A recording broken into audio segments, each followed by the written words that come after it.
Radio y televisión de la mano con la comunidad en el informativo del Eje Cafetero. 8 de la mañana, 34 minutos. Estamos en vivo y en directo en Radio Que Buena 92.1 FM, originando desde el quinto piso del Centro Comercial Guadalupe Plaza en Dos Quebradas, y en vivo y en directo por el canal regional 104 de Claro Mundovisión Televisión, igualmente en redes sociales para Colombia y el mundo.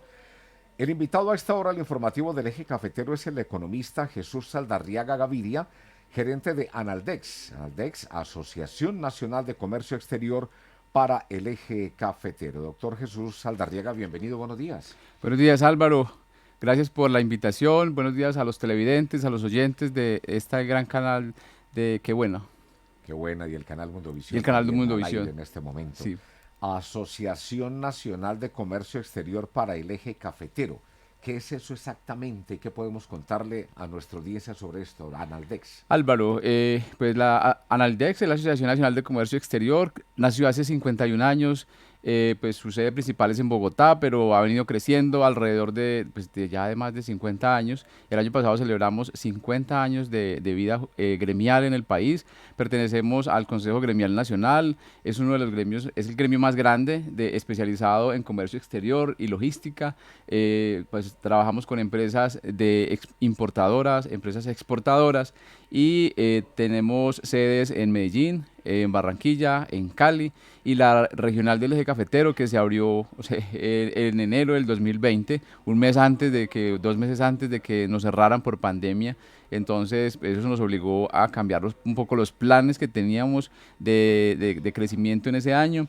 Nos fue muy bien, pues adaptándonos a la virtualidad, a todos esos temas pues del encierro por la pandemia, pero fueron otras estrategias que nos tocó implementar, y apenas este año ya porque volvimos a la presencialidad, ya empezamos a visitar a los empresarios, a hacer eventos presenciales, ya pues la dinámica que pensábamos hacer en 2020 la empezamos a hacer este año apenas.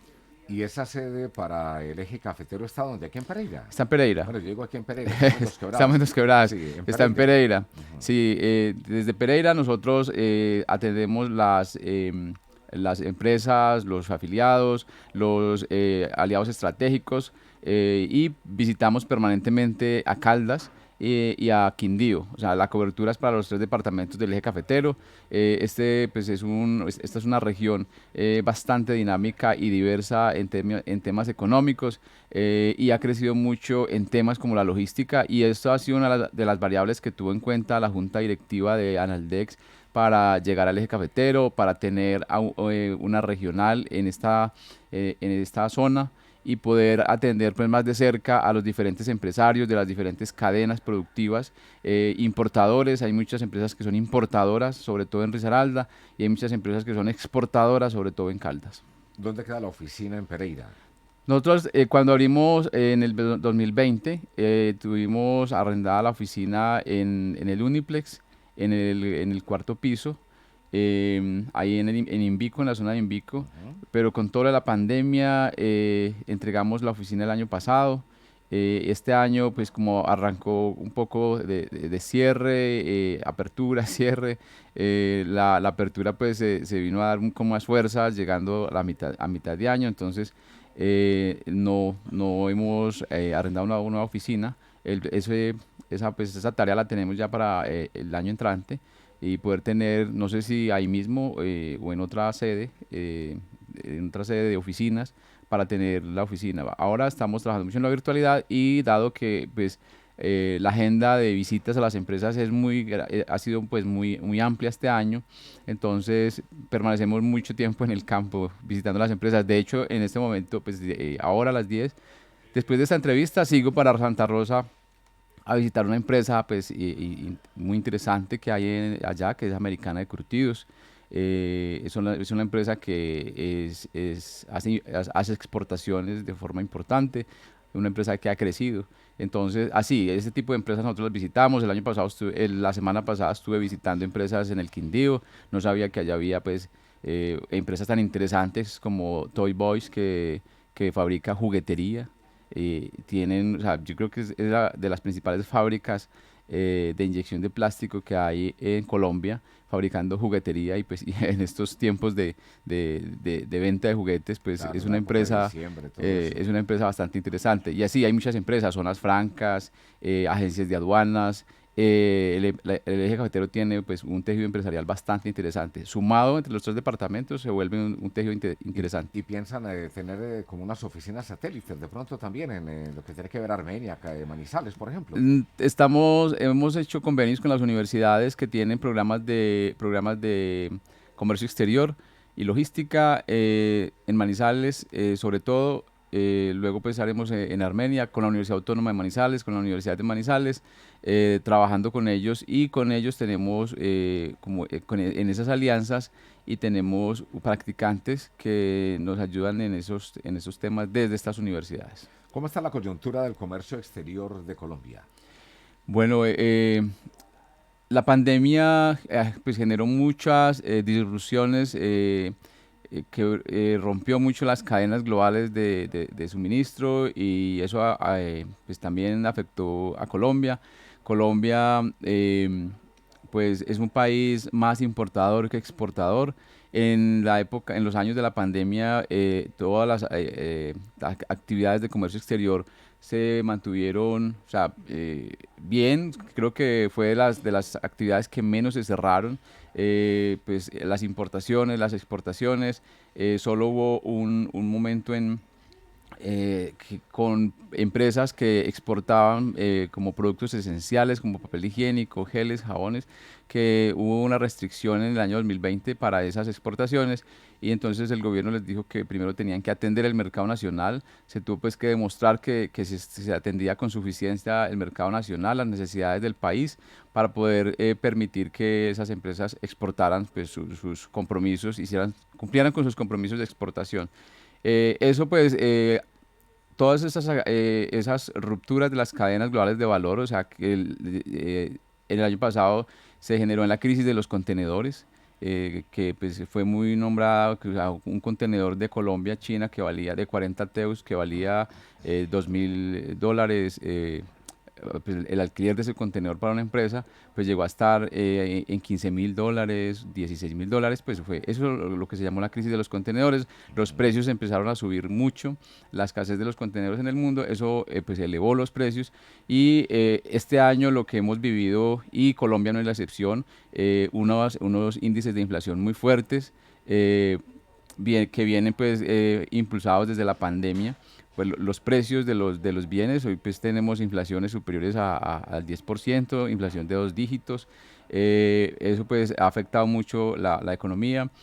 También pues coyunturas mundiales como los cierres que hace China permanentemente, aunque hoy la crisis de los contenedores pues ha venido, el precio del contenedor ya ha disminuido mucho, pero siguen habiendo problemas como los cierres de algunos puertos en China, porque China quiere COVID cero. Incluso esta semana habían protestas en Sí, China, eso hablamos esta mañana en una noticia protestas en precisamente. China Y esta semana lo porque hemos comentado, sí. las poblaciones pues están cansadas de esos cierres cada rato, porque el gobierno de China quiere que no haya ni un caso de COVID. Entonces pues claro, afecta a la economía, afecta a las actividades, la gente la encierran, entonces pues la gente ya está protestando, pero eso también ha afectado mucho las otras economías. O sea, muchos países en el mundo dependen de las importaciones y de la proveeduría desde China, entonces eso sigue afectando los precios de los bienes en Colombia. Hablando de Colombia, la crisis que hay de la invasión de Rusia a China, a Ucrania, es otro de las variables que ha afectado la economía mundial y Colombia, por supuesto. Nosotros en Colombia dependemos en un 80% de los insumos agropecuarios, de los abonos fertilizantes importados. Hay países que no dependen de esas importaciones, pero Colombia depende en un 80% de importar abonos para los cultivos. Entonces, hoy cultivos como el café, el cacao, el aguacate, pues están dependiendo de esas importaciones. Entonces, también el precio del petróleo, toda la proveeduría pues, de gas, eso ha aumentado los precios. Incluso en Colombia, pues la energía en Colombia ha aumentado, los precios de la energía han aumentado, y eso es un poco pues el reflejo de toda la coyuntura mundial. Entonces, Colombia es un país que está dentro de la globalización, entonces cualquier cosa que suceda en el mundo a Colombia la afecta. Todo eso pues ha venido pues, generando diferentes eh, cambios en variables como por ejemplo la devaluación, el dólar en Colombia pues A propósito, el precio del dólar, ¿en qué influye? el precio del dólar, lo que hace que el precio del dólar suba pues es o baje, tiene que ver mucho con todas estas variables mundiales, lo que acabamos de hablar de la incertidumbre que hay en el mundo, las proyecciones de crecimiento, esta crisis de Ucrania con Rusia que afecta mucho una economía como Europa. Entonces eso hace que, pues, que el mundo, la economía mundial se esté desacelerando. Sin embargo, pues hay una economía como la de Estados Unidos que aunque pues, se ha esperado pues, su desaceleración y se ha visto un poco la desaceleración, sin embargo los últimos indicadores han mostrado que ha tenido crecimiento, que genera empleo, que la inflación es alta, pero pues, la tienen un poco controlada. Eh, Eso hace que muchas inversionistas pues, se refugien en el dólar y se vayan a Estados Unidos se lleven sus inversiones a Estados Unidos. Entonces, de Colombia, pues muchos inversionistas salen a buscar refugio en Estados Unidos porque es una economía de las más, pues, dentro de toda la turbulencia mundial, pues es una de las más fuertes y sus indicadores los han tenido controlados. Sin embargo, hay otras economías como Europa, donde pues, y otras en el mundo donde el crecimiento va a ser mucho menor, donde la generación de empleo tampoco es muy alta. Entonces, todos los inversionistas salen buscando refugio en Estados Unidos, lo que hacen es que compran dólares, entonces devalúan todas las otras monedas. Y Colombia, pues no es la excepción. Y Colombia, adicional a eso, le ha venido sumando variables políticas que es el cambio de gobierno, los anuncios y toda un poco esa desarticulación del nuevo gobierno que entró, pues le suma otro porcentaje a ese incremento del dólar y por eso hemos tenido dólar superior a los 5.000 pesos, 5.100 pesos. Esta semana ha venido bajando, ayer bajó como 40 pesos, hoy bajó como 30 pesos, estaba como alrededor de 4.800 y pedazo. Pero a veces sube, se gana otra A vez a los veces cinco sube, a mil veces baja, sí.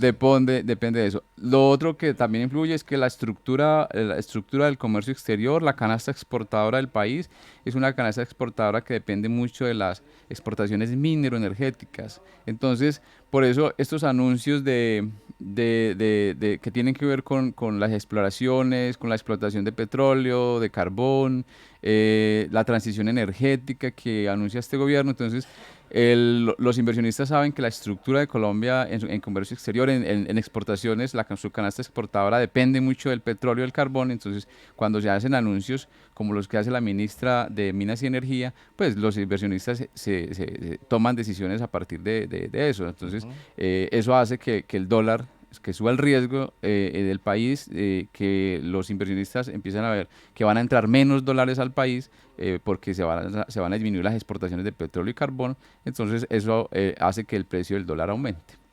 Bueno, ¿qué impactos puede tener la reforma tributaria en el comercio exterior? Bueno, la reforma tributaria, desde que ¿Y hicieron, ha pues tenido impactos sí, ya con reformas anteriores o no? sí, o sea, en general, pues los empresarios que hacen pues, comercio exterior y que hacen pues importaciones, eh, pues los impactos son generales. En esta reforma tributaria, lo que se empezó a intervenir con mucha fuerza desde antes de que, incluso desde que antes que se posesionara el gobierno, cuando estaban en sus procesos de empalme, Analdes hizo reuniones con el ministro de Hacienda y desde ahí se empezó pues como a anunciar un poco la reforma que se le iba a nacer a las zonas francas. El régimen franco, Colombia tiene muchas zonas francas, muchas están ubicadas en municipios. En el eje cafetero hay dos zonas francas pues, que son permanentes industriales, que son multiusuario.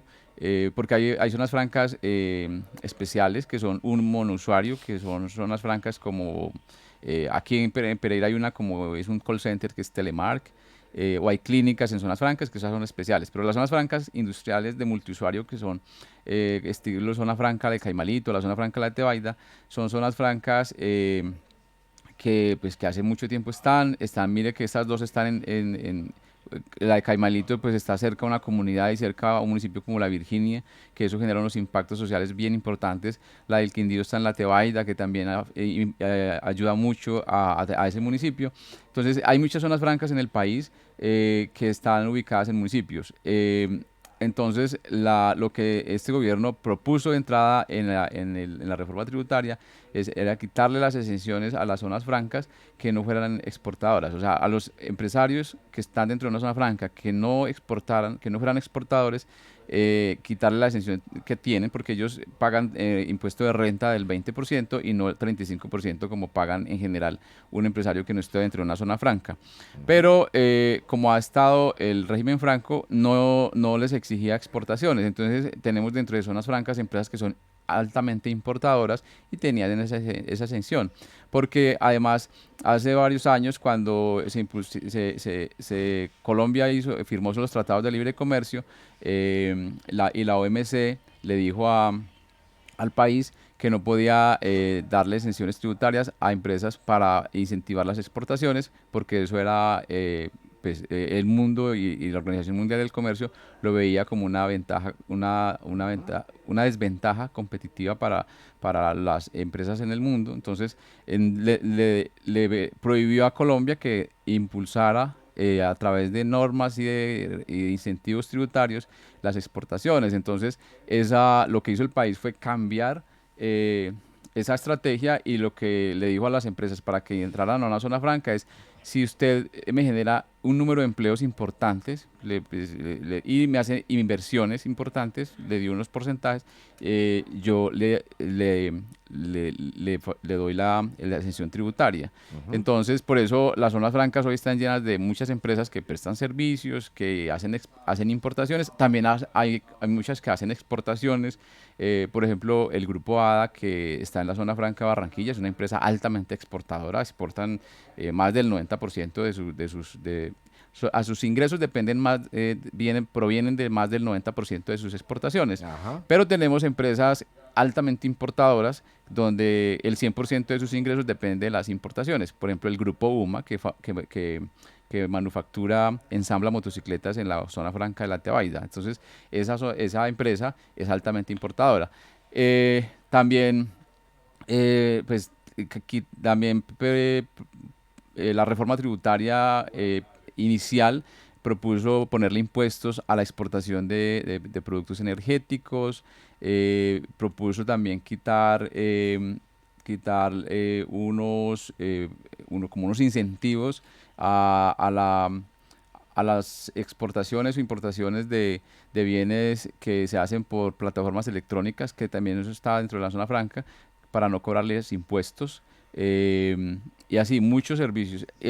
Con todos esa propuesta de cambios, pues Analdes empezó a hacer reuniones con la DIAN, con las aduanas que administra la DIAN, con los ministros, en diferentes espacios, en la junta directiva de Analdex, para demostrarles que las zonas francas, pues que afectar a empresas que generan tanto empleo, que han hecho tantas inversiones en el Ujú. país, generarles esa inseguridad jurídica, pues era muy perjudicial.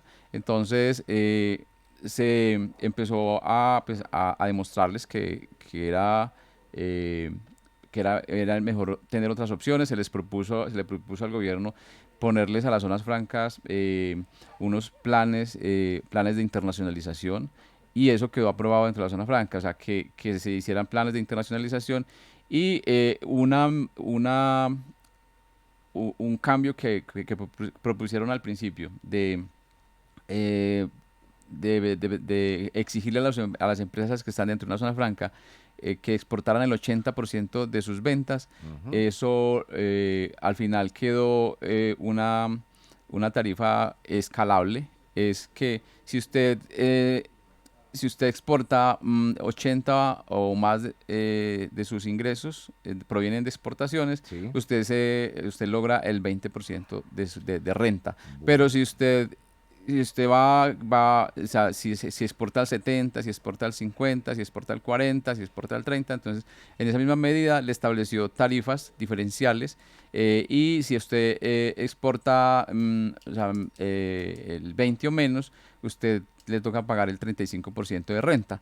Esa es Bueno. como la diferencia. Entonces, hay varios cambios dentro Claro, hubo varios del cambios comercio en eso. exterior. Jesús Saldarriaga Gaviria, gerente de Analdex. Ya para terminar, háblenos del comercio exterior del eje cafetero brevemente, por favor. Bueno, el eje cafetero es una región que sus exportaciones, a diferencia del país, tiene una canasta exportadora que es netamente no mineroenergética. O sea, nosotros no exportamos ni petróleo ni carbón, exportamos un poco de oro y entonces eso es como, nosotros somos como tenemos como el 98% de exportaciones no mineroenergéticas. Pero dentro de esas exportaciones, dentro de esa canasta exportadora, sí tenemos una dependencia muy grande de exportar café. Entonces, café verde. Entonces, el 60% de las exportaciones del eje cafetero es café verde, que es el café que se trilla, se le quita la cascarilla, se empaca en sacos y se manda al exterior. Es un café de muy buena calidad, es un café que ha tenido muy buenos precios en los últimos años y ahora con el precio del dólar tan alto, entonces la economía cafetera es una economía que está recibiendo muy buenos ingresos a partir de las exportaciones. También tenemos como segundo producto de exportación las exportaciones que hace ya de café industrializado, que se hace muy desde Caldas, desde cafés leofilizados que se hacen en Chinchiná. Ese es un segundo rubro de exportaciones. Y luego aparecen todos estos equipos y congeladores y neveras que hace Mave, una empresa que está en Manizales. Esa es una gran exportadora. En Risaralda aparece la empresa principal que exporta desde Risaralda, está acá en Dos Quebradas. Es una empresa que pues, para todo el mundo le parece extraño que nosotros seamos exportadores de chatarra, de cobre, pero aquí está en Dos Quebradas una gran empresa que incluso es afiliada nuestra en Analdex, que se llama CI Metales La Unión, es una comercializadora internacional y hace el mayor valor de exportaciones como empresa, Ujú. no como sector, sino como empresa, está aquí en Dos Quebradas. El Quindío es un gran exportador de café, las exportaciones allá son menores, pero es un gran exportador de café.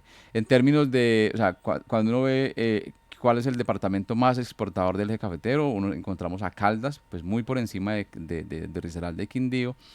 Quindío está creciendo este año muy fuerte, está creciendo el valor de las exportaciones.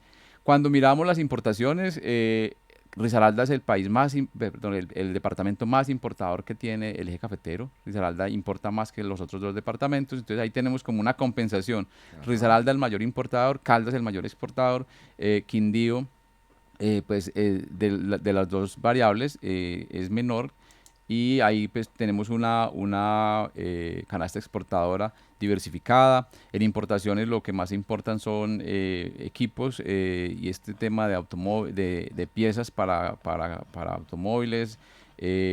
También toda la industria automotriz pesa mucho en las importaciones del eje cafetero.